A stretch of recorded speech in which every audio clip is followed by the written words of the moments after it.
Hey everyone, I hope you're all doing well. Jordan here back with a new review. Today we're looking at the brand new Corsair HS60 HAPTIC gaming headset. The HS60 is packed full of features, so let's cover some of the main ones and then I'll cover the others throughout the video. So this headset is using 50mm neodymium drivers that have been custom tuned for detailed audio with customizable EQ in Corsair's IQ software. A noise cancelling unidirectional microphone, soft memory foam earpads on a lightweight construction with aluminium yokes for a comfortable extended gaming session, easy to use controls on each ear cup, and then the main attraction, haptic feedback powered by traction technology for a much more immersive audio experience with sound that you can feel. So let's get inside the box and we'll find obviously the headphones, a user manual and instruction guide, and our detachable microphone which has a little cover that can act as a pop shield. So as you can see from the first impressions, Corsair didn't put any sides on the headphones, which is a little bit strange.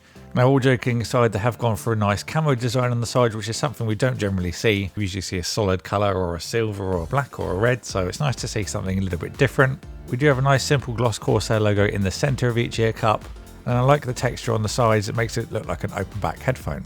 So here we can see the aluminium yokes that I was mentioning in the start of the video, and then if we move up we find our headband adjustability. This has a printed measurement on each side so you can match up each one perfectly, which for someone a bit OCD like me, I really like.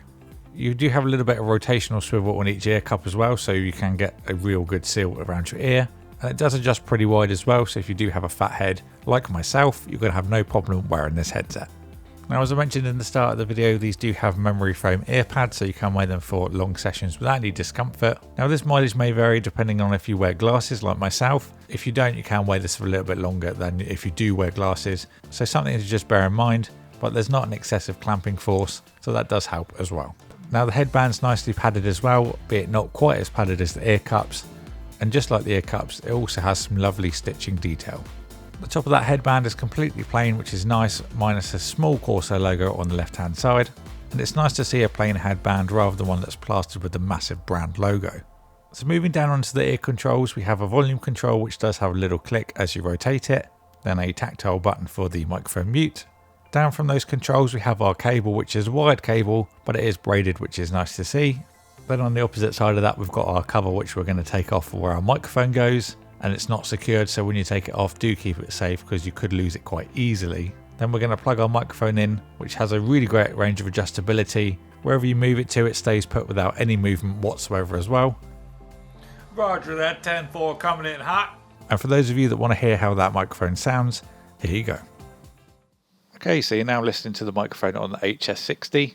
I do think this is slightly better than the headset microphones that we generally see on the market. It's always a common complaint I find is that the audio is really poor on them. Certainly a little bit better than what we're used to seeing, but if you are going to be streaming, for example, I'd recommend a desktop mic. But this is certainly good enough for Discord or Skype or any general chit chat. It will definitely suffice. Now on the right hand ear cup we have our control for how much level of haptic feedback we're going to have with our sound. It's really nice and convenient to have this control easily adjustable on the fly, and it also has a little LED to indicate when it's active. So we've had a look around the headset, now let's jump into the IQ software and show the further control that we have over the HS60. So I've loaded up the software and we can see our HS60 controls. So we have our EQ presets on the left hand side that you can easily turn off and on if you want to disable them or not. You can easily add another preset if you press the little plus sign, and we can add your custom EQ to whatever you fancy. You can link the sliders together as well if you want to move them in more of a kind of unison, gradual, decline and incline, so they all kind of go a little bit more smoother. Or of course, if you just want to add some more bass, you can just whack up one single slider. Now, one thing I really like about these EQ settings is if you click through them, you can actually do by pressing the volume button in as well. This will actually give you a voice feedback on what preset you're currently on. So let's say, for example, using the ones that are on a preset, as we go through, either by pressing the button on the headset itself or going through on the software, it will give you a audio feedback and say 1, 2, 3, 4 and 5, so you know which one you're on without even having to go into the software. And I really like that. It's nice to be able to use the headphones without having to actually use the IQ software to go through the profiles, which is really nice. I think the presets that they actually have by default as well are actually really good. I've used the bass boost quite a lot for listening to music, and for me that's a great sound. You might want to add a little bit more high in there maybe, but of course you can set all that up if you fancy it. On the right hand side we've got our microphone volume and the option for side tone, so you can hear yourself back when you're talking. And then the auto audio repositioning is for Windows Sonic, so you can use the Windows 360 audio software and then it will reposition that automatically. So I've had a very pleasant time using that HS60 over the course of the last week or so. I've used them for extended periods of time and found them to be really comfortable even while I do wear glasses. I do love the design and the build quality is great. In terms of sound, absolutely on point. I've used a lot of different gaming headsets and if they don't have customizable EQ, it's automatically a no-no.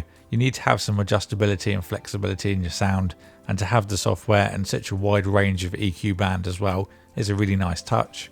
This offers 20 to 20,000 Hz of frequency range, and anything that I've put through this has been really enjoyable to listen to. I listen to a lot of EDM and all that sounds great through the HS60s.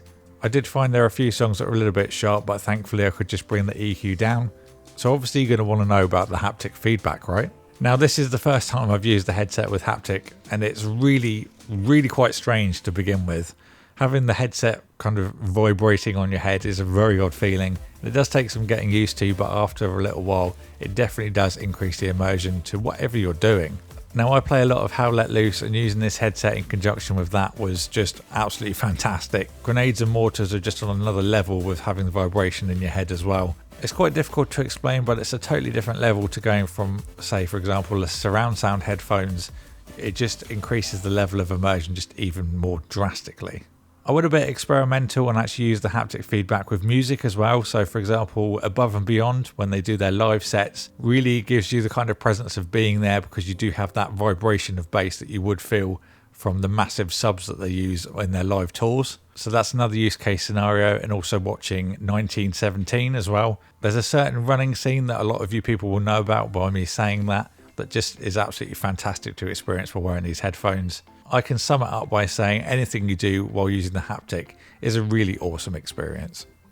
So overall, I really do love this headset. The design is different from what we generally see with the camo. We don't have any unnecessary RGB that you can't even see when it's on your head anyway. But they've definitely put a lot of focus into the sound quality and comfort, which are obviously the main things when you're going to be using a headset. I don't have any major quibbles with this headset at all. One thing that I would say is just be careful of that little cover when you do use the microphone, because you could easily lose it. Would be quite nice to have an additional one in the box, but for the majority of people that will be putting the microphone in and then just leaving it in there permanently, it's not really going to be a problem. So I think I've covered pretty much everything in terms of this review, but if I have missed anything that you want to know about, then please leave a comment in the box below and I'll get back to you. I will put an Amazon link in the video description if you fancy picking up a pair of HS60s. If you enjoyed this video and you haven't already, don't forget to subscribe and ding the bell so you don't miss an upload. A big thank you to Corsair for sending these out for me to review. Thank you all for watching, and I'll see you all in the next one.